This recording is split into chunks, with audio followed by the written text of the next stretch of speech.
Kaum muslimin yang mulia, salah satu akhlak mulia yang dituntut oleh Allah atau oleh agama dari kita adalah memiliki sifat amanah.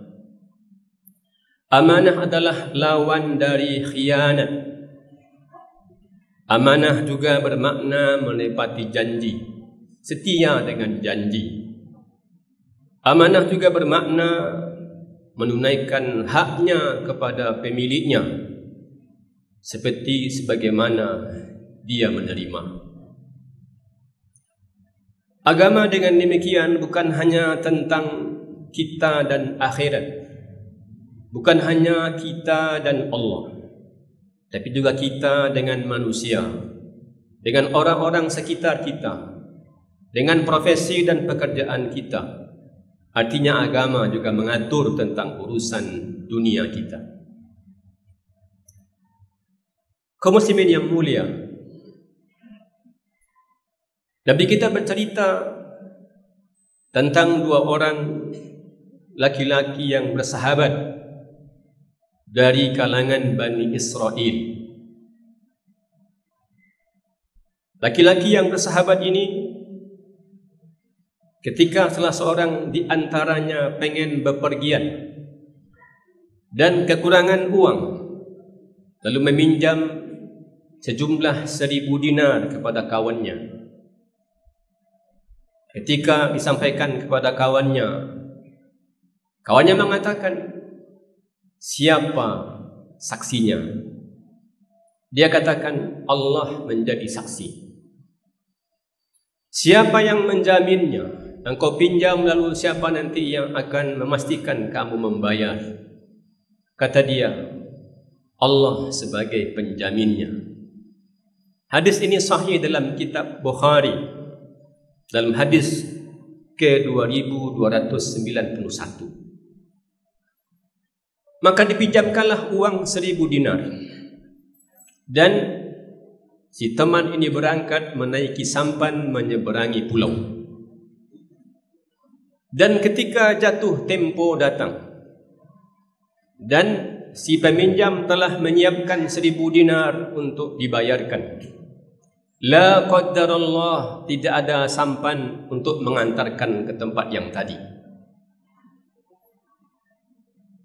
Tapi Allah berikan keajaiban kepadanya. Terlihatlah olehnya sehelai papan. Papan itu dia belah, dan dia taruh 1.000 dinar dalam papan tersebut. Lalu dia menghanyutkannya dengan sebuah harapan, semoga saja uang 1.000 dinar ini sampai kepada pemiliknya. Tidak ada kontak telepon pada waktu itu, tidak ada email pada masa itu. Tapi ini cerita Nabi dalam hadis yang sahih sebelum beliau dilantik. Apa yang terjadi? Orang yang memberikan pinjaman menunggu-nunggu kedatangan si peminjam. Tak datang juga. Lalu ia pergi ke pantai dan menemukan selembar papan itu. Dia berfikir sehelai papan itu bisa jadi digunakan sebagai kayu bakar yang dia gunakan saat dia memasak nantinya. Singkat cerita, maka dibelahlah papan tersebut dan ditemukanlah 1.000 dinar di dalamnya. Tapi tak berapa lama kemudian, laki-laki yang tadi meminjam menemukan kapal dan sampan untuk kemudian menemui si pemberi pinjaman. Lalu dia ketuk pintunya dan bertemulah dengan si pemberi pinjaman. Dia sampaikan, maaf, saya tidak bisa memberikan uangmu pada saat jatuh tempo, karena saya tidak mendapatkan sampan untuk berlayar sehingga sampai di tempat ini. Terimalah 1.000 dinar ini dan terima jugalah maaf dari saya. Apa itu? Itulah amanah. Tapi orang yang memberikan pinjaman tidak menutupi keberkahan yang dia terima. Yang kalau terjadi dalam kehidupan kita, kita enggak mungkin dan tak perlu bercerita tentang 1000 dinar yang dihanyutkan melalui selembar papan.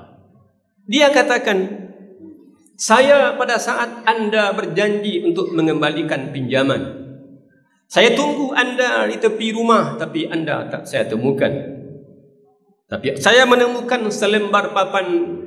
Dengan harapan saya akan gunakan selembar papan itu untuk memasak. Tapi ketika selembar papan itu saya belah, saya temukan 1000 dinar di dalamnya. Saya tidak tahu itu uang siapa. Kaum muslimin yang mulia, tidak mudah untuk menemukan orang-orang dengan karakter seperti itu di zaman sekarang. 1000 dinar tak perlu disampaikan, tapi dia sadar bahawa 1000 dinar itu bukanlah miliknya. Si pedagang tidak perlu pula, atau si peminjam tidak perlu pula menghanyutkan uang 1000 dinar. Tapi dia telah berjanji kepada Allah, telah menjadikan Allah sebagai saksi, dan telah menjadikan Allah sebagai penjamin. Andai dia tidak bayar, dan dia katakan, saya tidak menemukan kendaraan untuk mengantarkan uang ini, maka si pemberi pinjaman pun mungkin tidak akan marah. Cerita lainnya adalah tentang Yunus bin Ubaid, salah seorang tokoh tabi'in. Bahkan dia adalah termasuk level pertama dari kalangan tabi'in, muridnya para sahabat, bertemu dengan sahabat-sahabat yang dijanjikan surga. Berprofesi sebagai pedagang kain. Seperti biasa, setiap pagi dia membuka tokonya. Setelah itu dia pergi ke masjid tak jauh dari tempat dia berdagang. Maka dititipkanlah dagangannya kepada saudara sepupunya dengan harga-harganya. Ini kain segini harganya, ini kain segini harganya. Nanti kalau ada orang yang beli kain ini, juallah segini. Satu lembar pakaian yang dia katakan seharga 200 dirham. Tiba-tiba ketika dia sedang salat, datang pembeli mampir ke tokonya dan bertemu dengan saudara sepupunya. Ketika sang pembeli bertanya berapakah harga dari sehelai pakaian ini, dia katakan 400 dirham. Si pembeli tanpa menawar, dan kemudian diterimalah uang 400 dirham. Saat Yunus bin Ubaid pulang, di persimpangan jalan bertemulah dia dengan pembeli, dan dia merasa itu adalah pakaian miliknya, dan kemudian dia bertanya, berapakah harga pakaian ini kamu beli? Kata dia, saya membelinya dengan 400 dirham. Yunus bin Ubaid mengatakan, kamu salah. Harga dari barang ini cuma 200 dirham. Kata dia, saya sangat suka dengannya, sehingga saya tidak menawarnya. Maka dipaksalah si pembeli ini datang bertemu dengan saudara sepupunya dan menerima kembali 200 dirham sisanya. Yunus bin Ubaid kemudian marah kepada sepupunya. Kenapa kamu tidak amanah dengan apa yang saya sampaikan? Kata dia, dia suka dengan barang ini dan dia tidak menawarnya. Andai dia menawar sampai 200 dirham, saya akan kasih. Kata dia, tidakkah kamu tahu betapa beratnya amanah? Kaum muslimin yang mulia, kita bukan hanya berurusan dengan akhirat saja. Kita bukan hanya berurusan dengan Allah saja. Kita bahkan berurusan dengan semua makhluk. Dan setiap amanah kelak akan ditanya kepada orang yang memikulnya. Karena itulah Nabi kita alaihi salatu wassalam, contoh terbaik kita dalam segala sikap, dalam segala kebaikan, dan termasuk dalam bersifat amanah. Bahkan beliau terkenal dengan amanahnya jauh sebelum kenabian. Dan saat kenabian, ada momen penting yang patut kita ambil. Ketika beliau katakan alaihi salatu wassalam, Dia katakan, tunaikanlah amanah dan jangan kamu berkhianat kepada orang yang mengkhianatimu. Bagaimanapun orang membenci, bagaimanapun orang memusuhi, maka amanah tunaikan kepada pemiliknya. Adalah hal yang luar biasa ketika Nabi kita alaihi salatu wasalam pergi meninggalkan rumahnya saat berhijrah. Ketika siang hari beliau mendapatkan info dari malaikat Jibril bahwa orang-orang sudah sepakat dan kelak mereka akan membunuhmu, maka pergilah meninggalkan rumah nanti malam. Nabi alaihi salatu wassalam yang saat itu adalah menjadi tempat penitipan barang-barang berharga milik orang Quraisy. Ketika bank-bank seperti sekarang belum tersedia, maka ada orang-orang yang dipercaya untuk menitipkan barang-barang berharga. Di antaranya bahkan Nabi kita adalah orang yang paling banyak menerima titipan emas dan barang-barang berharga milik orang Quraisy. Coba kita merenung. Ketika orang yang berniat untuk membunuhnya dan di tangan beliau ada milik-milik mereka, beliau sebelum pergi itu berpesan kepada Ali, Ali jangan pergi sebelum barang-barang mewah ini milik orang-orang Quraisy kamu sampaikan kepada pemiliknya. Saat nyawa terancam pun beliau masih berfikir tentang amanah. Dia tidak berfikir tentang nyawanya yang terancam, tapi beliau berfikir tentang amanah. Kaum muslimin yang mulia, ada begitu banyak amanah di pundak kita. Amanah terbesar itu adalah amanah sebagai hamba Allah. Menjadikan diri kita benar-benar menjadi budaknya Allah. Kita bukan pegawai, kita bukan pembantu yang sangat hormat dan memuliakan atasan dan tuannya. Posisi kita di hadapan Allah jauh dibandingkan level pelayan, level pembantu. Karena itu kepatuhan, pemuliaan, penghormatan kita kepada Allah adalah yang paling tinggi dibanding segala-galanya. Maka amanah yang paling besar di pundak kita adalah amanah dalam pengabdian kita kepada Allah. Ada yang mengabdi kepada negara, silakan.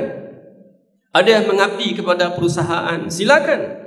Ada yang mengabdi kepada si A dan si B dalam urusan pekerjaan, silakan. Tapi tidak ada pengabdian yang lebih besar dibanding pengabdian kita kepada Allah.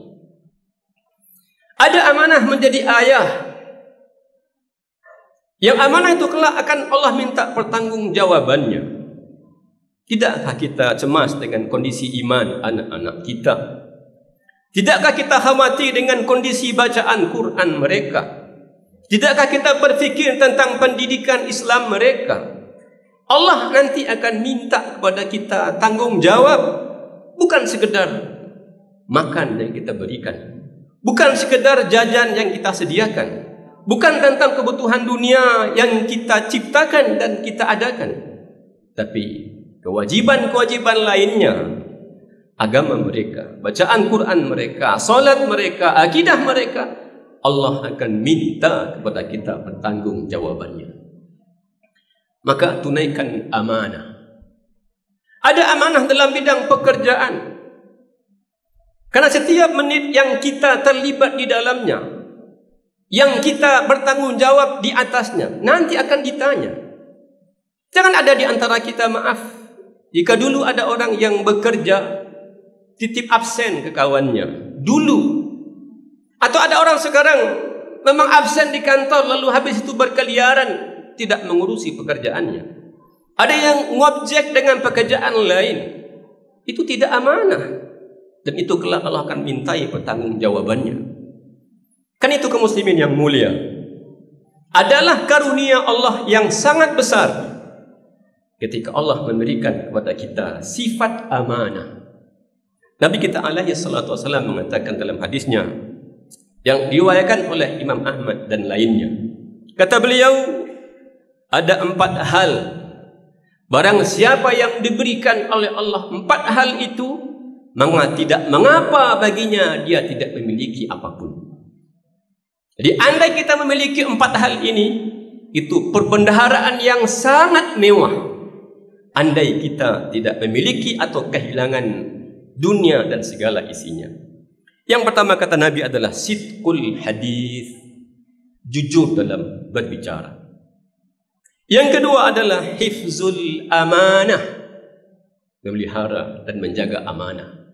Siapapun dia, pastikan amanah itu kita tunaikan. Yang ketiga adalah husnul khuluq, berakhlak mulia. Dan yang keempat kata Nabi adalah iffatun fi tu'matin, iffah, sederhana dalam mengkonsumsi makanan. Kalau kita orang yang diberikan oleh Allah kejujuran, kalau kita diberikan oleh Allah amanah, takut betul jika tidak bisa menunaikan amanah. Jika kita diberikan karunia akhlak yang mulia, dan jika kita diberikan karunia sederhana saja dalam mengkonsumsi makanan, itu jauh lebih baik bahkan dibanding dunia dan segala isinya. Fa'tabiru ya ulil absar la'allakum turhamun. Yaqulu jalla wa ala fi kitabihil aziz, a'udzu billahi minasyaitonir rajim. Innallaha ya'murukum an tu'addul amanati ila ahliha. Allah mengatakan, sesungguhnya Allah memerintahkan kamu semua untuk menunaikan setiap amanah kepada orang yang berhak menerimanya. Ada amanah kita terhadap Allah, tunaikan. Ada amanah kita terhadap kantor, pekerjaan, tunaikan. Ada amanah kita terhadap anak dan isteri, tunaikan. Ada amanah kita bahkan terhadap fisik kita, tunaikan. Amanah dengan demikian bukanlah pilihan. Karena sebagaimana hanya Allah perintahkan kita untuk salat, Allah perintahkan kita untuk berpuasa, Allah perintahkan kita untuk berzakat, Allah juga perintahkan kita untuk tunaikan amanah. Tanda amanah bukanlah pilihan. Amanah bukanlah menjadi perhiasan atau aksesoris. Dia adalah pakaian. Orang mungkin saja tak punya jam tangan, tak masalah. Orang mungkin saja tak punya HP, tak masalah. Orang mungkin saja tak punya perhiasan, tak masalah. Tapi menjadi sangat bermasalah kalau orang tidak punya pakaian. Dan begitulah maksudnya amanah yang selalu harus ada dalam kehidupan kita, pakaian kita yang menempel dalam diri kita dimanapun kita berada.